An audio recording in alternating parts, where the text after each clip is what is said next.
네, 우리 하나님의 말씀을 같이 읽으시겠습니다. 우리 하나님의 말씀 마태복음 13장 33절 말씀입니다. 우리 한 절 말씀인데요, 우리 크게 한 목소리로 한번 읽어보도록 하겠습니다. 시작. 또 비유로 말씀하시되 천국은 마치 여자가 가루 서말 속에 갖다 넣어 전부 부풀게 한 누룩과 같으니라. 아멘. 오늘 본문을 설명하고 있는 한 영상이 있습니다. 우리 먼저 이 영상을 함께 보시겠습니다. 천국은 마치 여자가 가루서말 속에 갖다 넣어 전부 부풀게 한 누룩과 같으니라. 예수님께서 천국을 누룩이라 말씀하신 이유를 알겠니? 여자는 하나님의 말씀의 씨를 받아 사람들에게 전하는 목자를 말한단다. 그리고 가루 서말이라는 것은 누룩을 받아들이는 사람의 마음을 말하는 것이지. 사람이 목자를 통해 누룩을 받아 그 마음이 전부 부풀어 새 사람으로 거듭나게 되면 그 사람은 천국에 갈 수 있는 자격을 갖게 되는 것이지. 누룩은 사람을 변화시키는 교훈의 말씀으로 네가 좋은 누룩, 하나님의 교훈을 받는다면 너는 하나님의 사람으로 변화되어 천국을 소유할 수 있게 되는 것이란다. 영상이 아주 잘 만들어진 영상인데요, 이 해석, 영상에서 설명하고 있는 해석 여러분 어떻습니까? 자, 1번 맞는 말씀입니다. 2번 틀린 말씀입니다. 몇 번일까요? 1번 맞다고요. 내가 그래도 너희들을 가르치고 있는데 그렇게 대답하면 안 되지 않겠니? 자, 제가 이렇게 물어본다는 것은 틀린 해석이라기 때문에 제가 이렇게 말씀을 드립니다. 자, 간단하게 핵심을 말씀드리면 이렇습니다. 말씀 사역자가 전파한 진리의 말씀으로 사람들이 깨끗한 존재로 변화되는 것이다 라는 해석을 하고 있습니다. 그냥 성경적으로 볼 때에 전혀 틀린 말씀은 아닌 것 같습니다. 그러나 오늘 본문을 해석한 이 영상인데요, 본문에서 예수님께서는 전혀 그런 의도로 말씀하시지 않았습니다. 오늘 들었던 그 영상은 다 기억 속에서 지워주시길 바랍니다. 말씀 사역자가 전파한 진리의 말씀으로 사람들이 깨끗한 존재로 변화되어서 천국에 가게 되는 것, 틀린 말씀은 아니죠. 그러나 오늘 누룩 비유의 해석으로는 완전히 틀린 말씀입니다. 동영상의 해석은 신천지 해석입니다. 이 누룩 비유를 통해서 신천지 말씀 사역자가 주는 누룩, 신천지 말씀 사역자가 전하는 말씀을 통해서 변화받아야 된다고 주장을 하고 있습니다. 즉 신천지의 말씀이 진리라고 주장하는 것입니다. 신천지는 말씀을 해석하기 위해서 다른 성경 구절에 나오는 단어들을 많이 가져옵니다. 그래서 성경을 성경으로 해석한다면서 자기들은 건전한 해석이고 바른 해석이라고 그렇게 주장합니다. 그리고는 자신들의 교리에 유리한 대로 사용합니다. 이런 미혹에 절대 넘어가서는 안 될 것입니다. 본문 말씀에서 여자가 나오는데요, 신천지에서는 이를 말씀 사역자로 해석합니다. 그러나 여자를 말씀 사역자라고 해석하는 본문은 그 어디에도 없습니다. 그리고 누룩을 교훈이나 하나님의 말씀이라고 해석하는 것도 완전히 잘못된 해석입니다. 우리는 비유를 볼 때에 비유는 예수님께서 우리에게 더 명확하게 그 뜻을 전달하기 위해서 비유를 들어서 설명하신 것이거든요. 근데 이 비유를 볼 때에 단어의 뜻을 우리가 집중하는 것이 아니라 비유 자체를 유심히 보아야 합니다. 우리 33절 말씀을 다시 한 번 더 보시겠습니다.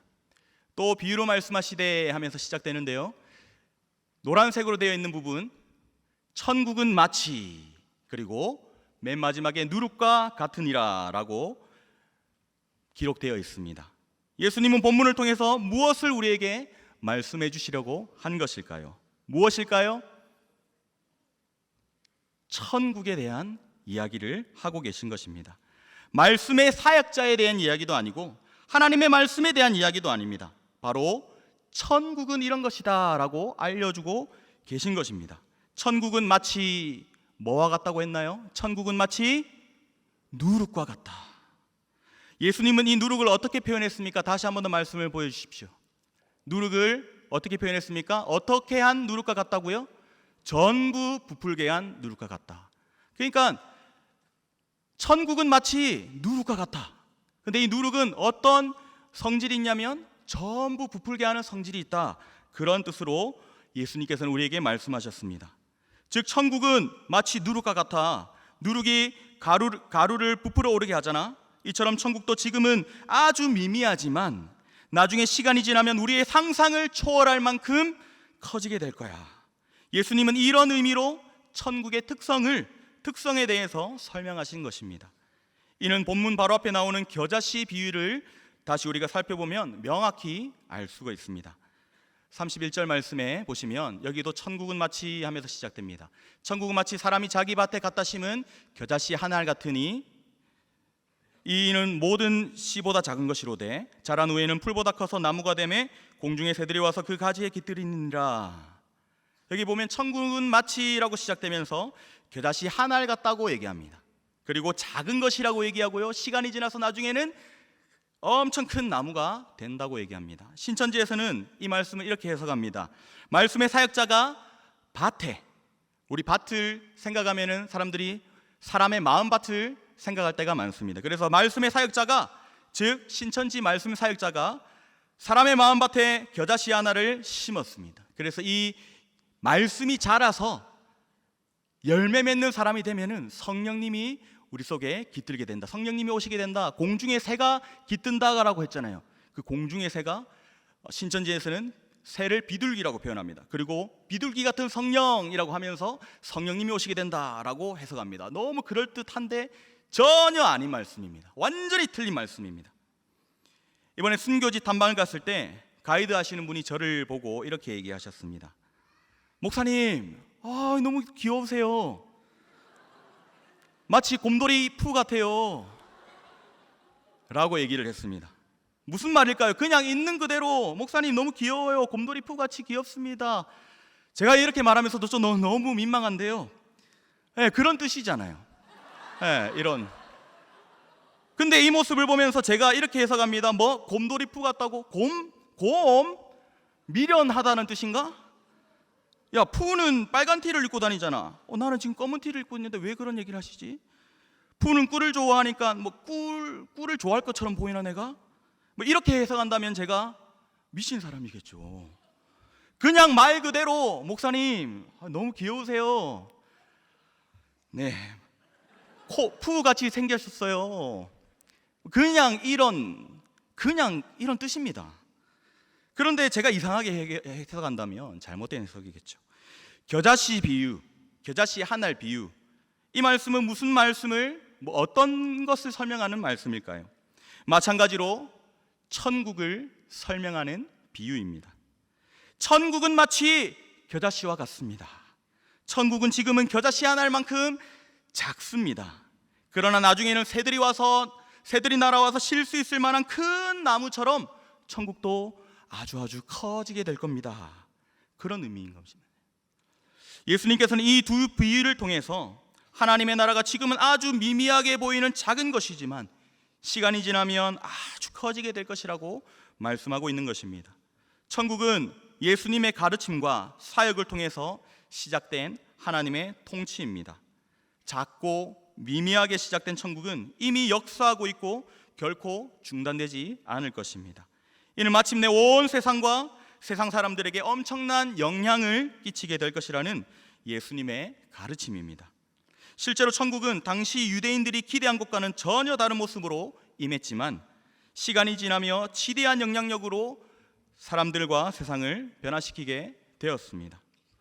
예수님께서 십자가에 죽으셨을 때 모든 세상은 다 끝난 줄 알았습니다. 로마의 속국에 불과했던 작은 나라 이스라엘에서 출발한 그리스도의 복음이 지구 반대편의 대한민국이라는 나라까지 퍼져나가게 될 줄 그 누가 알았겠습니까? 본문의 말씀처럼 하나님의 나라는 오늘날 결국 온 세계에 퍼지게 되었습니다. 그 누구도 상상하지 못했던 이 일은 하나님의 오랜 꿈이었습니다. 예수님의 십자가 사건과 제자들의 복음 전파를 통해 온 세계에 하나님의 나라가 전파되게 된 것, 이 모든 것은 하나님의 말씀대로 그분의 뜻이 이루어진 것입니다. 오늘 제가 말씀 제목을 세계로 교회라고 했습니다. 저는 하나님께서 세계로 교회를 통해서 이루시고자 하는 분명한 뜻이 있음을 믿습니다. 세계로 교회는 예전에는 녹산제일교회라는 이름을 가지고 있었습니다. 그전에는 송정교회였습니다. 우리 교회가 부산시 강서구 송정동에 있어서 송정교회라는 이름을 가졌었고, 녹산에서 제일인 교회가 되자고 녹산제일교회로 아마 지었을 것입니다. 제 기억으로는 2007년쯤 이 본당을 신축하면서 교회 이름을 변경하게 되었는데요, 그때 처음에는 여러 성도들의 이 투표를 통해서 행복한 교회라고 정했던 것으로 기억합니다. 그러나 미국에 있던 찬송이가 아빠 목사님께 아빠 세계로 교회가 더 좋은 것 같은데요, 세계로 교회로 하죠 라고 해서 세계로 교회로 변경된 것으로 기억을 합니다. 그 후 극동방송에 우리 교회 좋은 교회라는 프로그램을 우리 세계로 교회에서 한 적이 있었는데요, 그때 세계로 교회로 오행시를 짓는 시간이 있었습니다. 혹시 기억나시는 분이 계실지 모르겠습니다. 그때 한 고등학생이 기발한 오행시를 발표해서 난리가 났었습니다. 그리고 그 오행시가 1등을 차지했었습니다.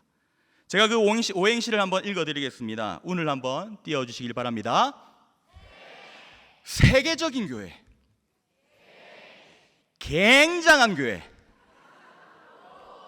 놀라운 교회, 교회 중의 교회, 획기적인 교회, 이렇게 해서 정말 놀라운 오행시를 발표해서 1등을 했던 기억이 납니다. 아주 획기적이고 놀라운 그런 오행시이지 않습니까? 신기한 것은 그로부터 16년이 지난 지금 이 고등학생의 오행시대로 하나님께서 우리 세계로 교회에 다 이루어 주셨습니다. 할렐루야. 그때 말도 잘 못하고 쑥스러움이 많던 그 김규진이라는 고등학생의 입을 통해서 했던 고백을 오늘날 하나님께서 다 이루어 주셨습니다. 제가 그것을 한번 돌아볼까 합니다. 사랑하는 여러분, 우리 교회는 세계적인 교회가 되었습니다. 담임 목사님은 세계를 다니시면서 말씀을 전하시고 계시며 유튜브로 전 세계에서 우리 교회 예배를 시청하고 있는 일이 일어났습니다. 그리고 우리도 세계로 뻗어나가고 있습니다. 세계를 품고 선교하는 교회가 되었습니다. 이번에도 단기 선교로 태국, 일본, 남아공에 가게 되는데 여러분 꼭 기도해 주시길 바랍니다. 이들을 통해서 큰 기적들이 일어나게 해달라고, 그리고 이들이 큰 비전을 품고 돌아오게 해달라고, 더욱더 세계로 뻗어나가는 우리 학생들이 되게 해달라고 기도해 주시길 바랍니다. 또한 우리 교회는 복음의 열매가 굉장한 교회가 되었습니다. 성도님들의 영혼 구원을 향한 열심이 아주 굉장합니다. 전도를 통해서 매주 수많은 새가족이 오고 있으며 담임 목사님의 만남을 통해서 날마다 믿기로 작정하는 분들이 많이 일어나고 있습니다. 또한 우리 교회는 섬김과 헌신이 놀라운 교회입니다. 매주 2,000명이 넘는 사람들이 한 번에 이렇게 식사 교제를 하는 놀라운 교회가 되었죠. 다른 교회에서는 볼 수 없는 놀라운 광경입니다. 이는 수많은 성도님들의 섬김과 헌신이 있기에 가능한 일이겠죠. 또한 우리 교회는 교회 중에 교회가 되었습니다. 이는 절대 교만한 말이 아닙니다. 우리 교회는 지난 코로나19로 전 세계가 아픔을 겪으며 모든 교회가 문을 닫고 예배를 드리지 못하며 쓰러져 갈 때 교회가 폐쇄가 되었어도 잔디밭에서 예배를 드리며 한국교회의 등불이 되어서 현장 예배를 고수하며 맞서 싸웠던 교회 중의 교회라고 저는 감히 말씀을 드릴 수가 있겠습니다. 마지막으로 우리 교회는 한국교회와 다음 세대를 살리기 위해 헌신하는 획기적인 교회가 되었습니다. 모든 예배에 초등학교 1학년부터 작년에 이르기까지 온 세대가 함께 예배하는 획기적인 교회입니다. 또한 가덕비전센터를 통하여서 한국교회와 다음 세대를 살리기 위해 총력을 다해 헌신하는 그 누구도 하지 않는 일을 도맡아 하는 획기적인 교회 아닙니까? 어느 누가 선교사님들과 군인, 경찰, 소방공무원에게 무료로 음식을 대접을 해줍니까? 하나님께서 주신 비전을 감당하는 세계적인 교회, 굉장한 교회, 놀라운 교회, 교회 중의 교회, 획기적인 교회가 바로 우리 세계로 교회인 줄 여러분 믿으시길 바랍니다. 하나님께서 이렇게 이루어 주셨습니다. 16년 전 하나님께서 한 소년의 오행시를 통해서 고백하게 했던 것이 오늘날 이렇게 다 이루어지게 하신 것을 볼 때에 놀라지 않을 수가 없습니다. 모든 것이 하나님의 은혜입니다. 이것은 성도님들이 그동안 날마다 2025 글로벌 비전을 품고 뿌렸던 기도의 열매입니다. 또한 하나님의 말씀과 하나님의 나라를 사모하며 복음을 전했던 전도의 열매인 줄 믿습니다. 저도 어떻게든 복음을 전하려고 계속해서 노력을 하고 있습니다. 지난번에 제가 어플을 통해서 축구 레슨을 하게 되었고 레슨비를 대신하여서 복음을 전했다고 했습니다. 이 친구들이 그 친구들인데요. 다른 사진을 한번 또 띄워주십시오. 이 친구는 이제 그 친구가 이제 몇 번 이렇게 교회를 나오게 되었습니다. 처음 왔을 때는 오전 예배를 마친 다음에 좀 힘들어하길래 집에 갈래 물어보다가 야 근데 그 점심 먹고 청년의 예배도 있는데 청년의 예배 드리면 레슨비 한 번 더 빼줄게 이렇게 했더니 흔쾌히 좋다고 그렇게 하는 겁니다. 그리고 이제 내가 나중에 태워주겠다고 하니까 그렇게 갔습니다. 그렇게 해서 또 교회를 오고 있습니다. 그리고 그 다음 사진은요, 이 친구는 군인입니다. 군인인데 저한테 연락이 온 거예요. 연락이 와가지고 휴가를 2주 동안 나가는데 2주 동안 계속해서 배우고 싶다는 거예요. 너무 놀랐습니다. 어쨌든 그 친구도 매일 새벽기도 마치고 아침에 가가지고 운동하면서 그렇게 복음을 전하고 또 축구도 가르쳤습니다. 그랬더니 자기가 가장 친한 친구가 다대표에서 개척교회 하시는 목사님의 아들이라는 겁니다. 그래서 그 친구도 같이 아까 사진에 나왔는데 그 친구도 같이 그렇게 운동을 하고 같이 복음을 전했습니다. 그래서 이 친구도 교회 오게 되었습니다. 다음에 저녁 가면 또 오겠다고 그렇게 했습니다. 고린도후서 4장 5절 말씀입니다. 우리는 우리를 전파하는 것이 아니라 오직 그리스도 예수님께서 우리의 주 되신 것을 전하는 것입니다. 우리 성도님들께서 전도하시는 것에 비하면 저는 많이 부족합니다. 우리 모두 각자의 삶의 자리에서 하나님의 말씀에 순종하며 복음을 전했기 때문에 오늘날의 세계로 교회를 하나님께서 세워주신 줄 믿습니다. 예수님 당시 정말 보잘것없어 보였던 하나님의 나라가 지금은 온 세상에 퍼지게 되었습니다. 이처럼 오늘 우리가 하나님을 향해 거룩한 꿈을 꾸고 기도하는 모든 기도 제목들도 지금은 미미해 보이고 보잘것없어 보이고 도저히 믿어지지 않아 보이고 이루어질 것처럼 보이지 않는 그런 모습일지라도 누군가는 또 손가락질할 수도 있습니다. 비전센터를 통해서 대안학교를 통해서 우리가 이루고자 하는 그런 비전들 누군가는 비웃을 수도 있습니다. 그러나 하나님께서 우리에게 주신 이 꿈을 하나님의 말씀을 신뢰하며 기도하는 우리를 통해서 반드시 이루실 것이라고 저는 확신합니다. 지난 16년을 우리가 돌아보며 아까 오행시를 했지 않았습니까? 앞으로 10년 뒤, 앞으로 20년 뒤 수많은 일들을, 더 큰 일들을 우리를 통해서 이루실 그 하나님을 찬양합니다. 여러분, 우리는 세계로 교회입니다. 한번 따라해 볼까요? 우리는 세계로 교회입니다. 하나님께서는 우리에게 세계로 교회라는 이름을 주셨고 이름에 맞는 사명을 주셨습니다. 그리고 지금도 우리를 통해서 하나님의 뜻을 이루어가고 계십니다. 우리는 더욱 말씀에 순종하며 헌신하는 삶을 살아야 합니다. 하나님께서 이루실 일들을 기대하며 더 큰 꿈을 꾸는 우리가 되었으면 좋겠습니다. 그래야 해서 더 큰 기적을 체험하고 더 많은 영혼들을 살리는 자들이 되어서 날마다 하나님의 뜻을 이루어가는 저와 여러분들의 삶이 다 되시기를 주의 이름으로 축원합니다. 아멘.